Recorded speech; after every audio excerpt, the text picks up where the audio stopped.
The silence in conference room B felt suffocating as Ellis closed his presentation with a smirk.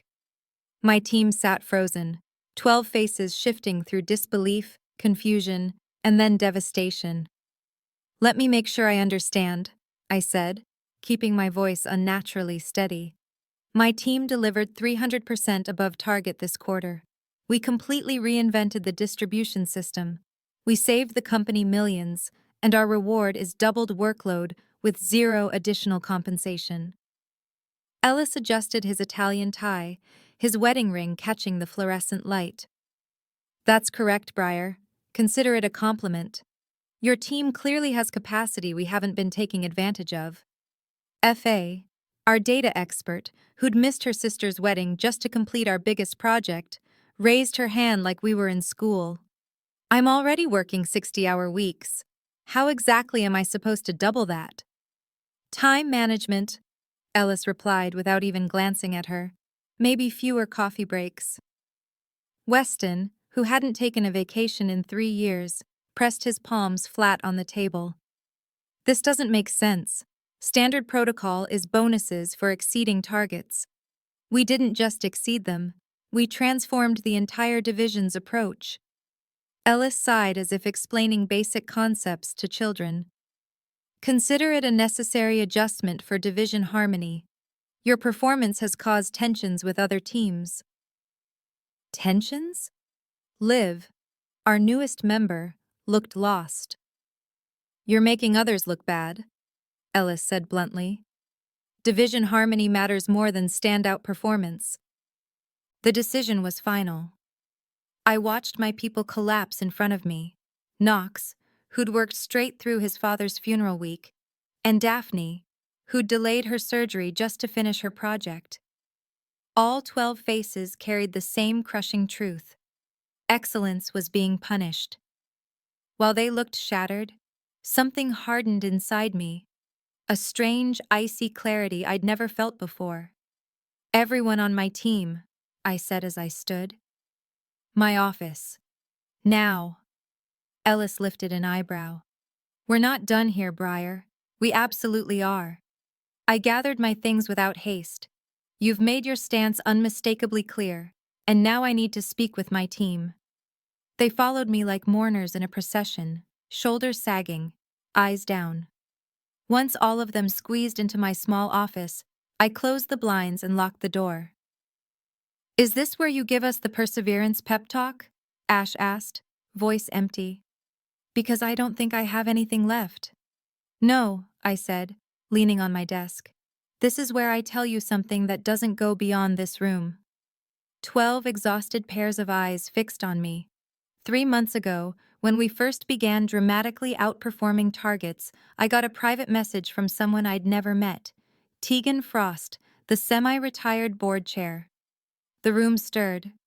Tegan was practically mythic, the woman who built the company from scratch 3 decades ago. She'd noticed oddities in our division's metrics and wanted to understand why. We met for coffee, and she asked me something I couldn't answer.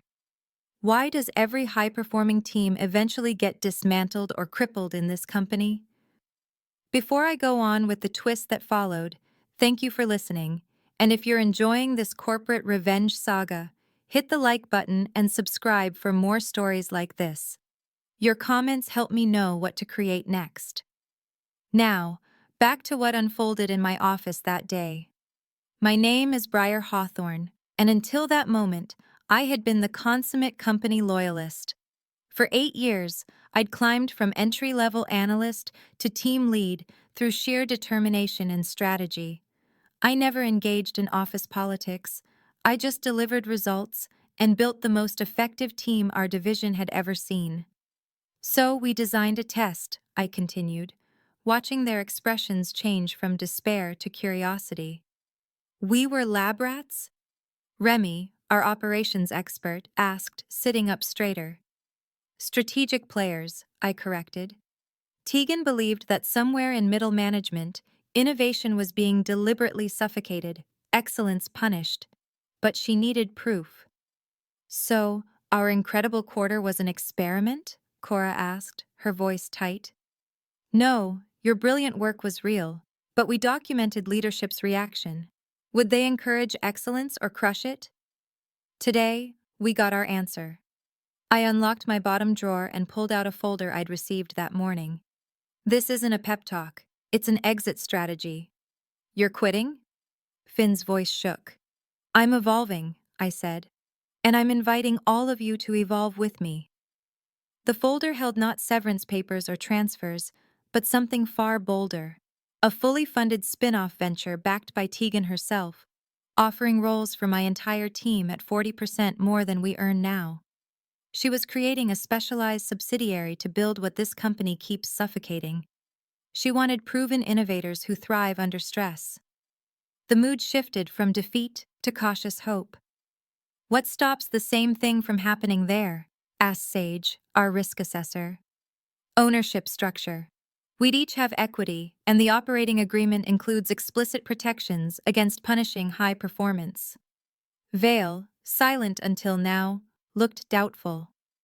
Why didn't she just fix things here? She's on the board. Corporate culture is harder to repair than people believe, I explained. The board sees quarterly numbers, not daily dysfunction.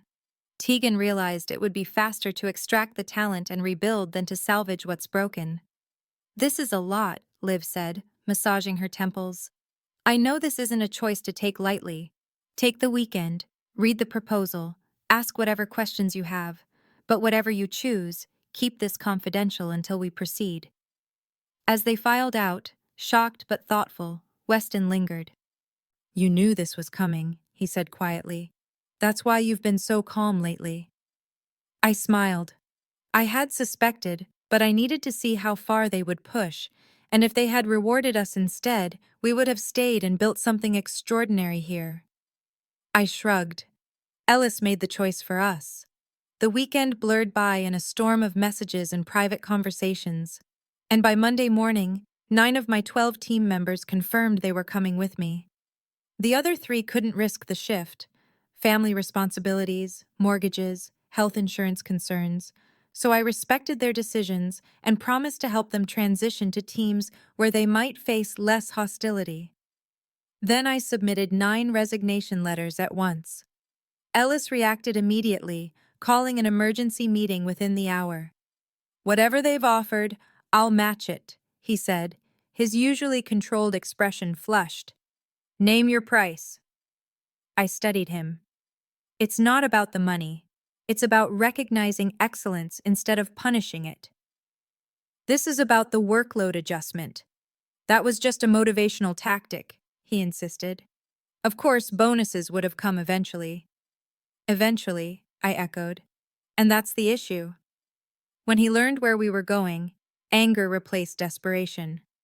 A subsidiary? That's corporate sabotage.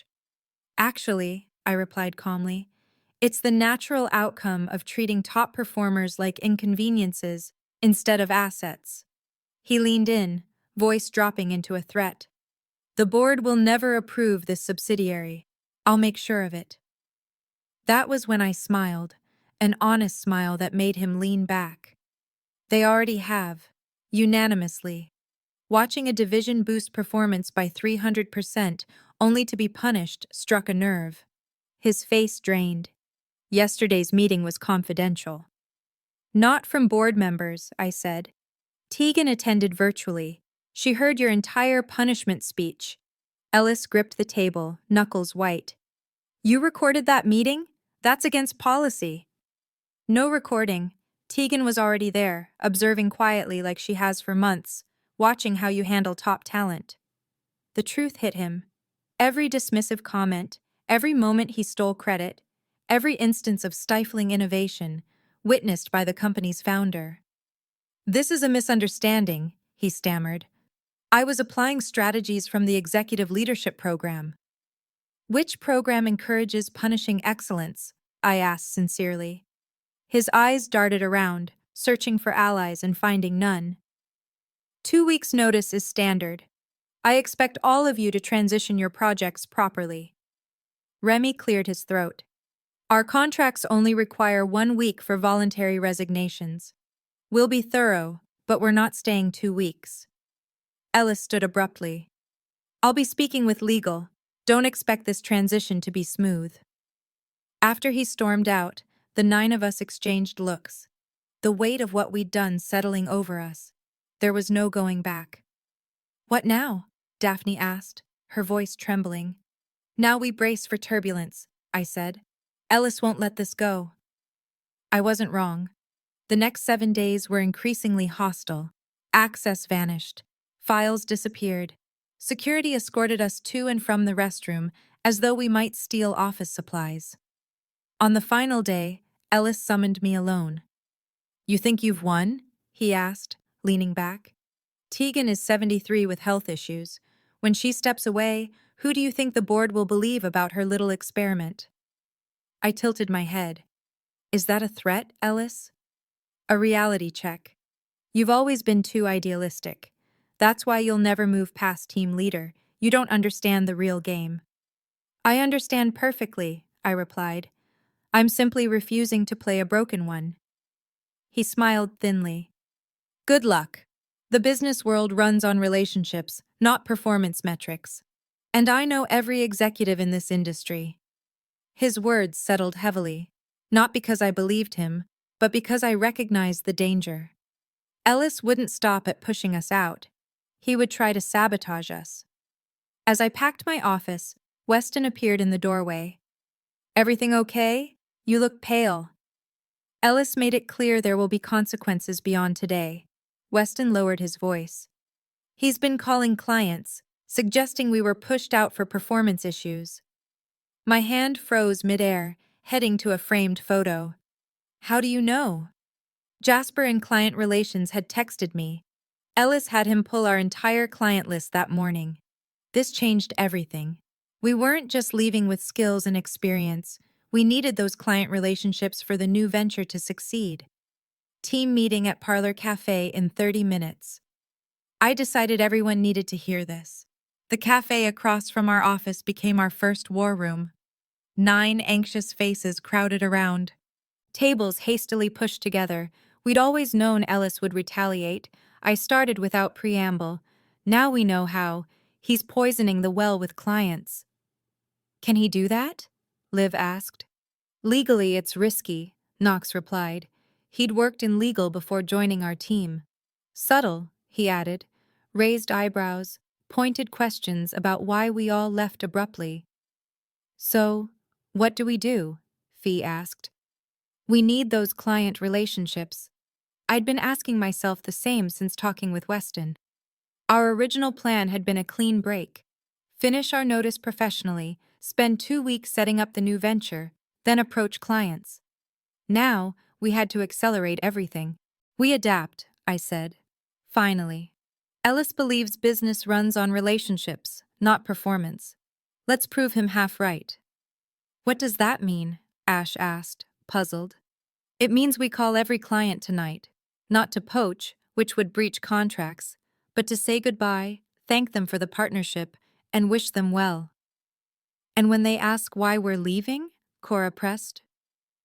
We tell the truth, I said simply, not to hurt Ellis, but because it's the truth.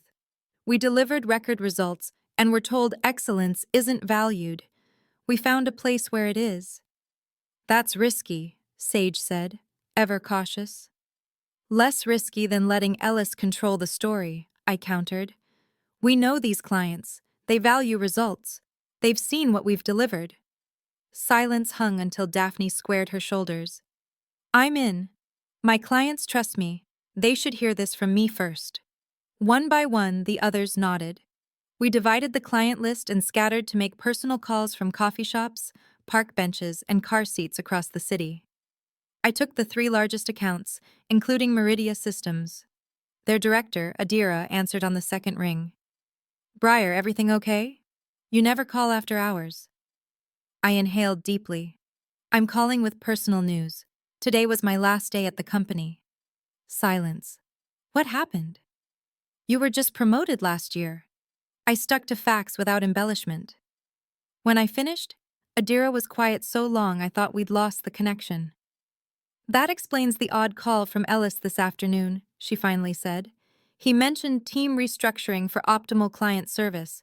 I assumed someone was promoted. What else? That your team was being reassigned to better serve clients, that a new, more experienced team leader would take over.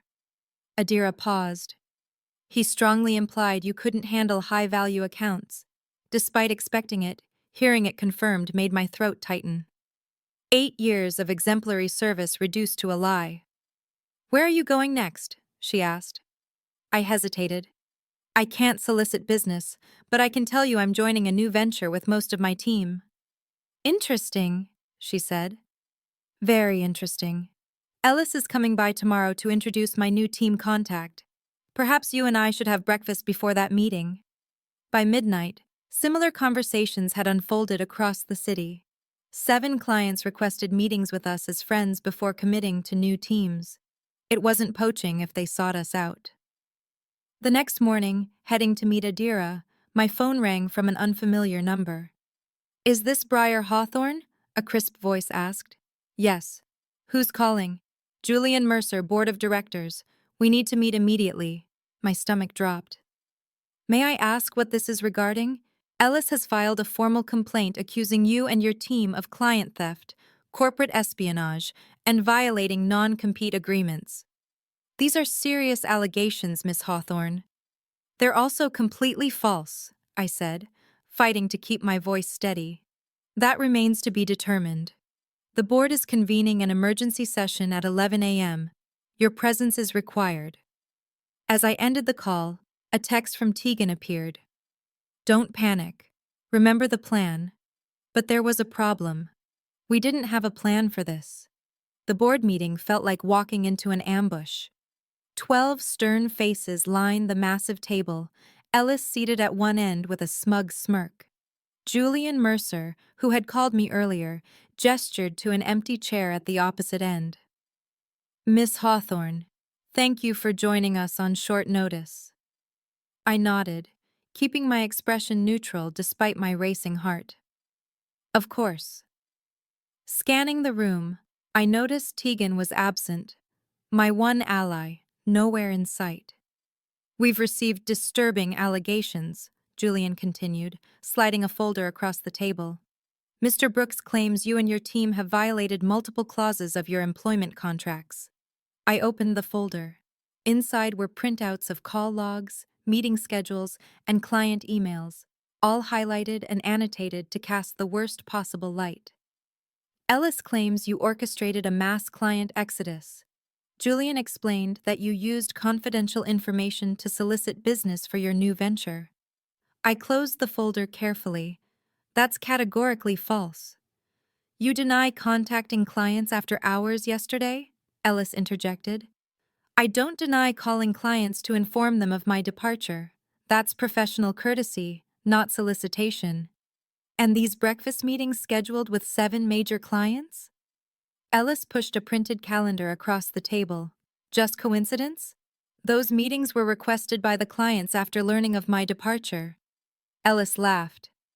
And you expect the board to believe they spontaneously requested these meetings without any prompting? Yes, I said simply. Because it's the truth. Julian cleared his throat. Regardless of who initiated these meetings create the appearance of impropriety. With respect, I countered. Informing clients of a departure and accepting their invitations doesn't violate any contract terms. Our non-compete prevents us from actively soliciting business for 12 months. It doesn't prevent clients from seeking us out. Ellis's smile faltered slightly.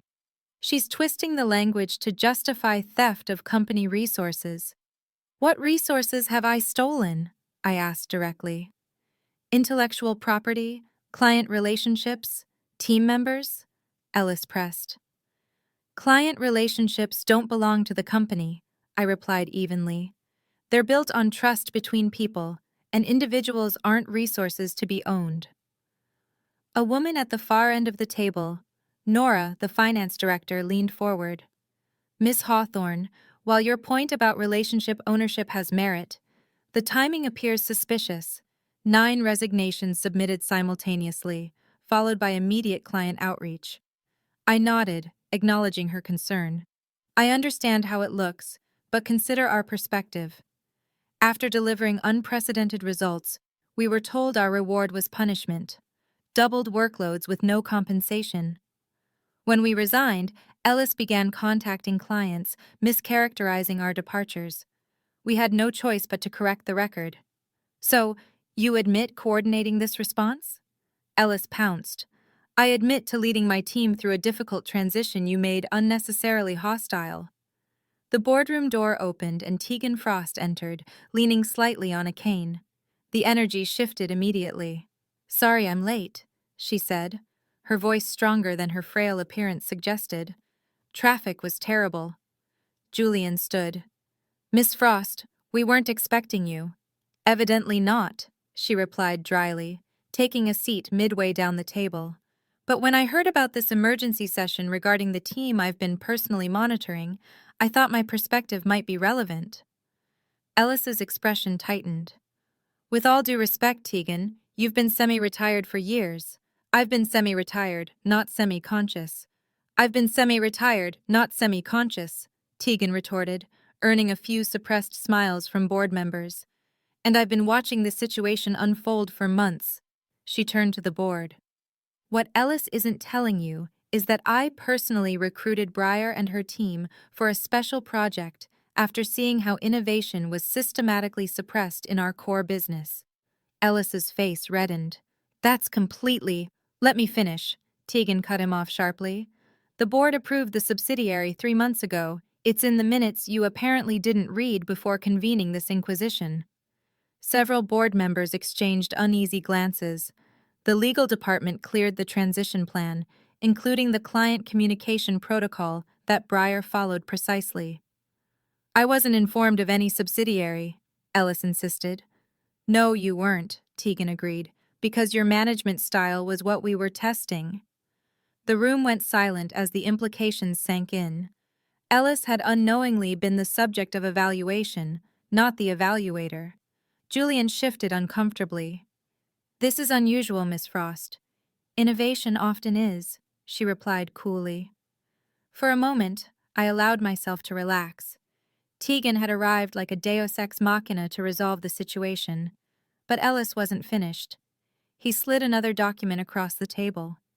Even if the subsidiary was approved, these performance metrics tell the real story. Breyer's team has consistently misrepresented their achievements. The supposed 300% improvement was statistical manipulation. I felt my blood run cold. He was attacking our results, our legitimacy. That's absurd, I protested. Our numbers were independently verified. By whom? Ellis challenged. Your own team members, hardly independent.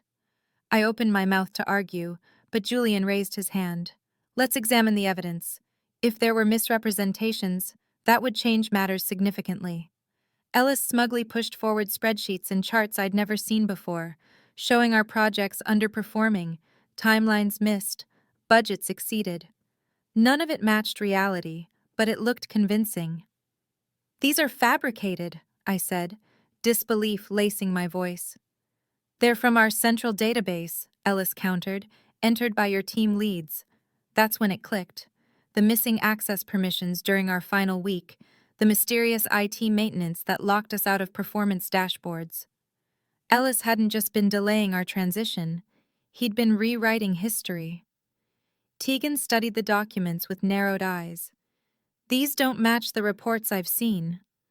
With respect, Ella said smoothly, you've been seeing curated information. These are the raw numbers. The board members glanced uncertainly between us. I could feel the tide turning back in Ellis's favor. Without access to the originals, how could I prove these were falsified? Just as despair threatened to overwhelm me, my phone vibrated. A text from FA. Check your email now. I glanced at my screen to see dozens of messages, all with attachments. May I respond to these allegations with evidence? I asked Julian, who nodded. I took a deep breath. When our team noticed unusual system activity last week, we became concerned about data integrity, so each member independently archived all project documentation, client correspondence, and performance metrics, not company property, just records of our own work. Ellis's confidence wavered visibly. That's not possible. Actually, it's standard backup protocol, I said, opening my laptop. The company handbook encourages maintaining personal work records. I projected onto the boardroom screen a side-by-side comparison. Ellis's doctored reports versus our archived originals, complete with authentication timestamps and system logs. These records show the actual performance metrics, and, more importantly, exactly when and how the official records were altered last week. The room seemed to chill as board members leaned forward, realizing the manipulation they'd almost been drawn into.